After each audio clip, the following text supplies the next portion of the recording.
সিরাজগঞ্জে সাবেক চেয়ারম্যান রুহুল আমিনের মাতার কবর জিয়ারত করলেন সাবেক এমপি রোমানা মাহমুদ। ত্রয়োদশ জাতীয় সংসদ নির্বাচনকে সামনে রেখে সোমবার ২৬ জানুয়ারি দুপুরে সিরাজগঞ্জ সদর উপজেলার ৩ নং বহুলী ইউনিয়নের সাবেক সফল চেয়ারম্যান রাজাপুর গ্রামের কৃতি সন্তান রুহুল আমিন সরকার ও বহুলী ইউনিয়ন যুবদলের সিনিয়র যুগ্ম আহ্বায়ক রাশেদুল ইসলাম পিন্টুর মমতাময়ী মাতার কবর জিয়ারত ও রাজাপুর গ্রামে ধানের শীষের উঠান বৈঠক করেন সিরাজগঞ্জ জেলা বিএনপির সংগ্রামী সভাপতি এবং সাবেক সংসদ সদস্য রোমানা মাহমুদ। এ সময় সাবেক সংসদ সদস্য রোমানা মাহমুদকে ফুল দিয়ে শুভেচ্ছা জানান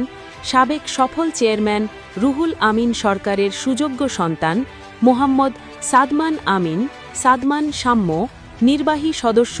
জগন্নাথ বিশ্ববিদ্যালয় কেন্দ্রীয় শিক্ষার্থী সংসদ জকসু ২০২৫ ও ছাত্রদলের আহ্বায়ক সদস্য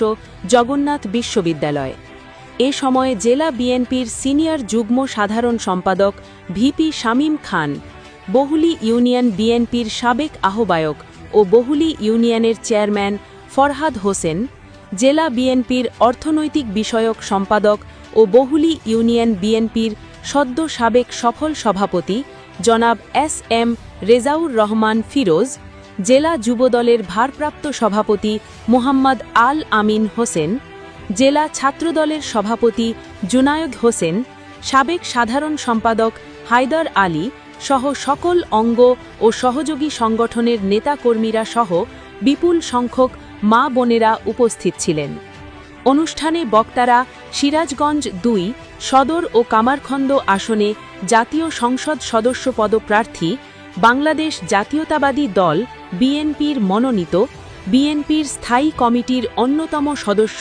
ও সাবেক সফল বিদ্যুৎ প্রতিমন্ত্রী জননেতা ইকবাল হাসান মাহমুদ টুকুর ধানের শীষের ভোট প্রার্থনা করেন।